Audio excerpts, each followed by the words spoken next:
Thank you. Mr. Freckleton, could you please state your full name and then spell your last name for the record? It's Brian, B-R-I-A-N, Freckleton, F-R-E-C-K-L-E-T-O-N. Sir, are you employed? I am. How?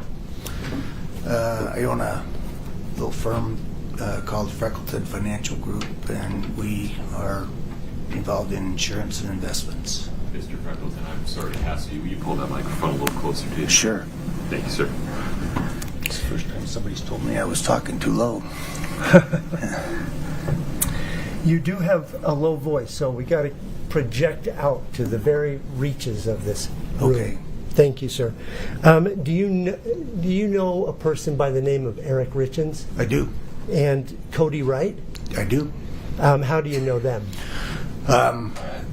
They were introduced to me through Linda and Jean Richins. They were very early clients of mine in the early years, and then Eric reached out to me.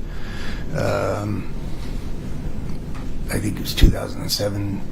He had just recently got married and asked me if I could do some life insurance for him and his first wife.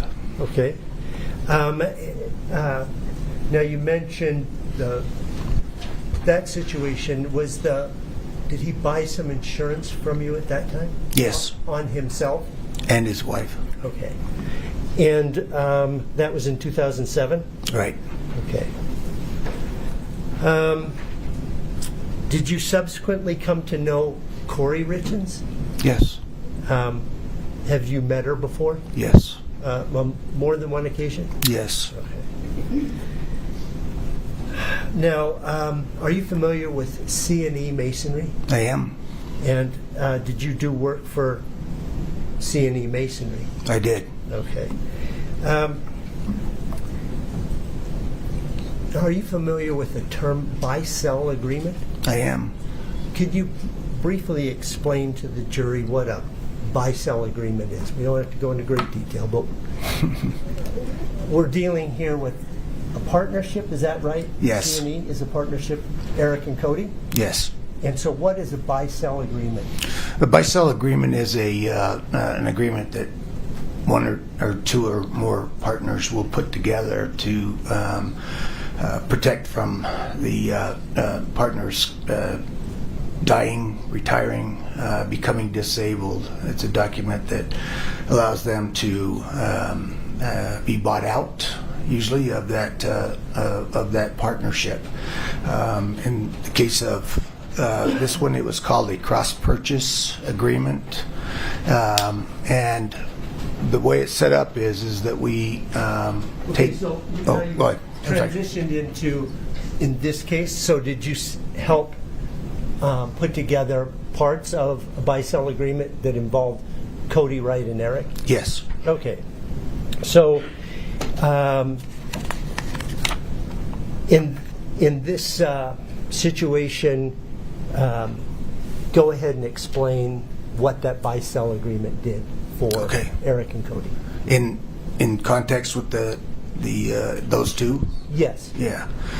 So the agreement is usually funded, and life insurance is usually the least expensive way to fund large amounts of money. In this case, it was $2 million. They felt the company was worth about $4 million at the time, and so we put $2 million of life insurance on each of them. Eric would own the policy on Kouri, and Kouri would own a policy on Eric. In the event of one of their deaths, the owner of the contract would also be the beneficiary, and that money would go to Kouri in this case. So Kouri receives $2 million. He receives it tax-free based on life insurance, and then he turns around. He's obligated, as is the estate, to buy that stock. And so he has to come in with that $2 million and buy the stock from the estate of Eric, or the trust of Eric in this case. Okay. And all right. You said that there's $2 million on each man for the Yes. total value of the company being $4 million at the time this That is agreement correct. was entered? Yes. And so, was there more than one policy to come up with the $2 million? Yes, we started out with $1 million of term insurance and $1 million of what they call traditional whole life insurance. Okay. Initially, was there 2 terms, $1 million each on each guy, and then it one was converted to a whole life product? Well, the initial policies were $1 million of the permanent insurance and then $1 million of term insurance. And I then see. later down the line, we converted the term insurance over to I see. permanent. yeah. Okay. Could we have that one aid, the demonstrative exhibit? Okay. Does this? Can you see this Again, thing? Does that portray the various policies that we're talking about? yeah, the first 4 policies there. Would that be helpful in conveying your testimony to the jury? Sure. Would ask permission to publish? Mr. Ramos, any objection to this demonstrative? I don't know the number. It's not labeled. Okay. Anything. I just. Okay. Go ahead, Mr. Burmester. Okay, so the 4 on the left are $1 million policies for each man.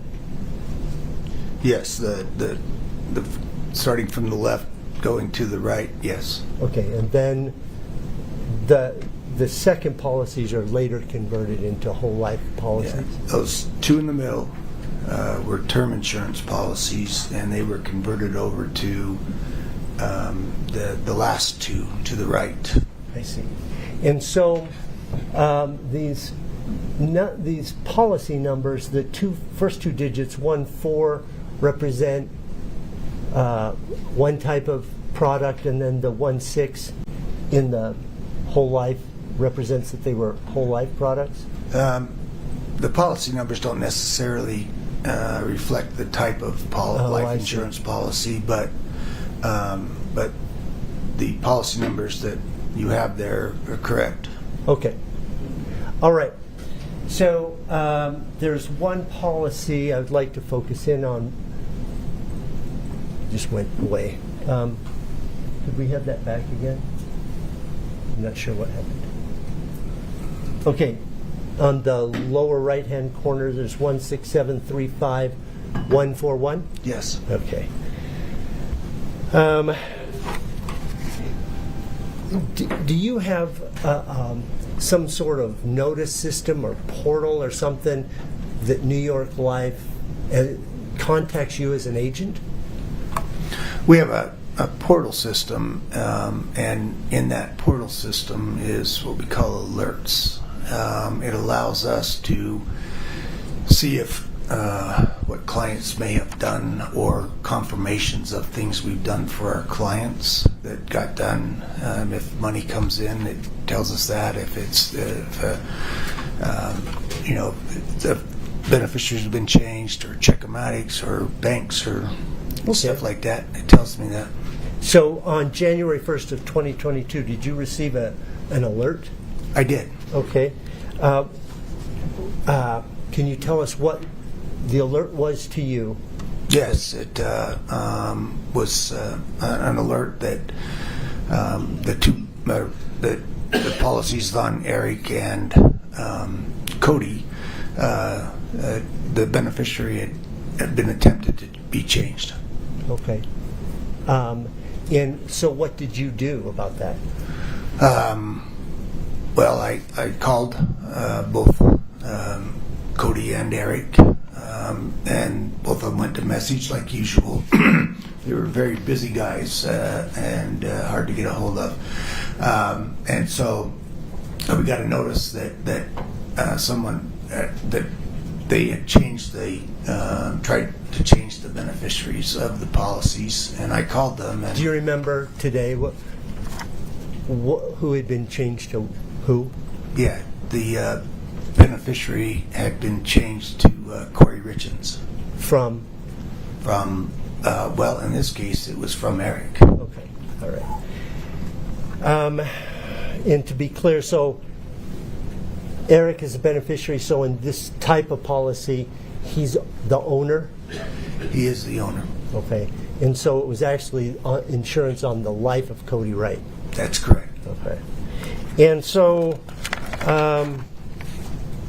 you talked to, did they contact, Cody and Eric call you back? Or They did. Okay. Did you explain to him what happened? I did. Okay. And at some point, did you reach out to New York Life? I did. And did on June 2nd, were you able to talk to Ms. Rogers, LaShonda Rogers? Yes. Okay. And then have an exchange with her? I did. Okay. Can I just see, it's already been admitted, 7-20?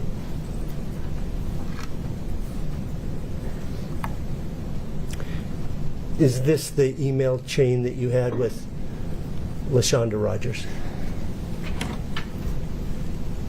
Lowered the. Yeah. Okay. If I haven't done this, I would offer States Exhibit 719 and 720. Are those in group? They're already in. All right. I have no more questions for this witness. Mr. Ramos, please. Morning, Mr. President. Good morning. How are you? I'm well, thank you.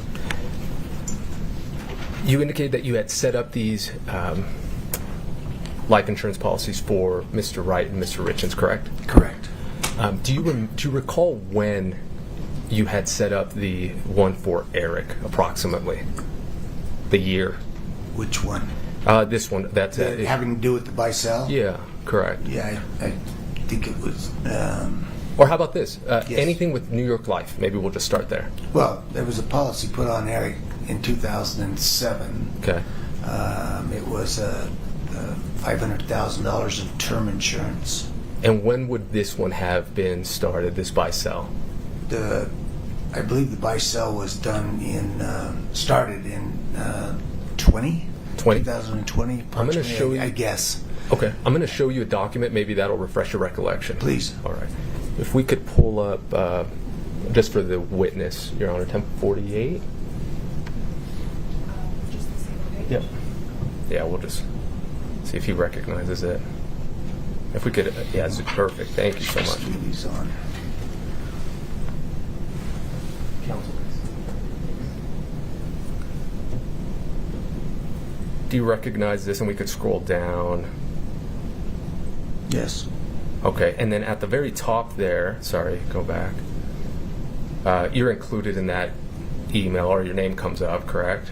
Yeah, this is a something that New York Life, the carrier, sends out to me, or myself, and the insured. Okay, and is this kind of like Or the owner. I apologize to the owner. to the owner? Yes. So is this kind of like an introductory kind of welcome email? No, this is the documents.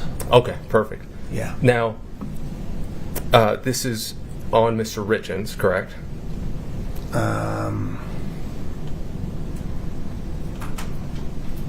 I would assume so. I really can't tell, but I would assume that it is because it says that it's a required signature for Eric Richins, but that doesn't tell me who it is. Sure. Because the insured and the owner has to sign these applications. Sure. And then when you set this up, did you also assist with the email process or the login process to, we could take it down, MyNYL? I did not. You did not? No, Okay. we're not So- allowed to do that. The owner of the is the only one that has the right to legally go into those accounts. And when you received this email, Yes. also Mr. Richins was included in it, right? Yes. Okay. And we could pull it back up. And which email does he use? For this or Correct. otherwise? Correct. For this, he uses the Kouri Darden at hotmail.com. Okay. And this was back when? 20? Perfect. It says on there June 11th of 20. Okay. Your Honor, we've moved to admit 1048 at this point. No objection. Okay. Defense 1048 is admitted. Thank you. Do you want to publish something? Yes, please. Thank you. If we could just, for the jury, just highlight that top portion there.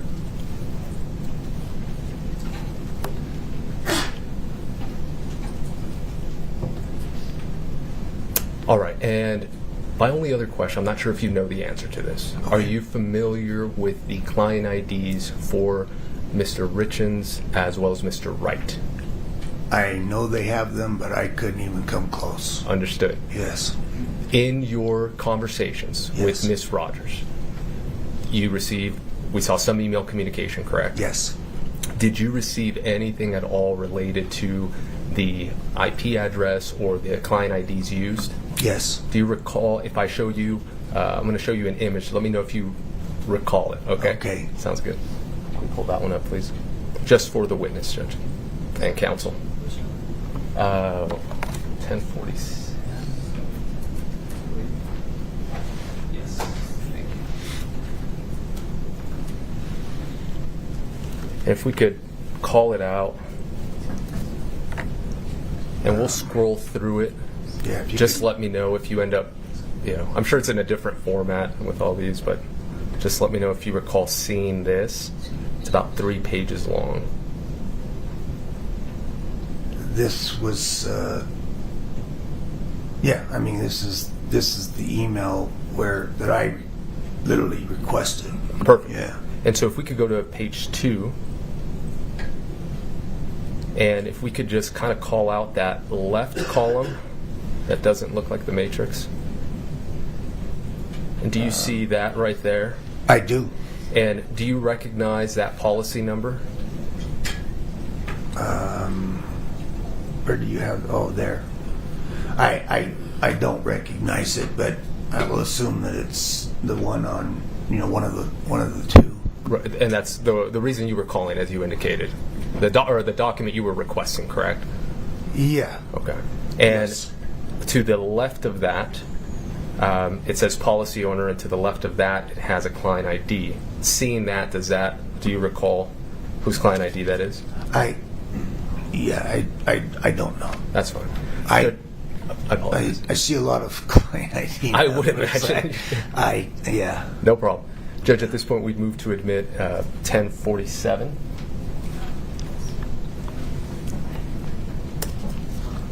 Well, I didn't scroll through pretty fast. I did not see Mr. Freckleton on the email chain. So Would you folks approach her just one second?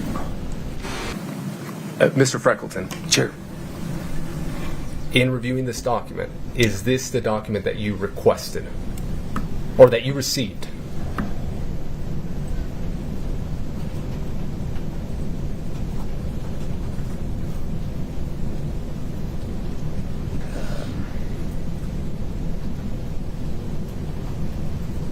I don't remember the exact document, but it was similar to this. Okay. I mean, it just told me where the policy changes in the beneficiary had been done, and then changed back. Okay. Renew my request to admit. I don't think foundation has been made. He hasn't identified this Up document. there. Foundation objection is sustained. Okay, no problem. Mr. Freckleton. Yes. You could take that down, thanks. At one point, you requested information about the changes, correct? Yes. From Ms. Rogers, correct? Or from New York Life? Yes. Okay. And at one point, you were told that changes were made? Oh, I knew they had been changed because I had gotten an alert, and then that made me Confirm. confirm Correct. with them that it had been changed. And you received that information back? I did. Okay. No further questions. Thank you, Judge. Okay. Thank you, Mr. President. Betcha. And did LaShonda sent you the email? That was Yes. 7:20, please? One moment.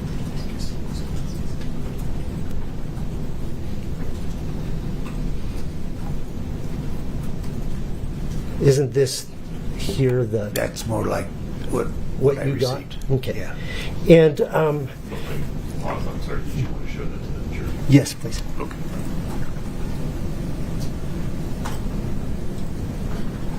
Okay. This here is the document you had received from LaShonda. Yes. Okay. Now, defense showed you an exhibit that said it was established June 11th of 2020. The policies. Yes. Okay. I believe so. Didn't you change or alter it somehow in November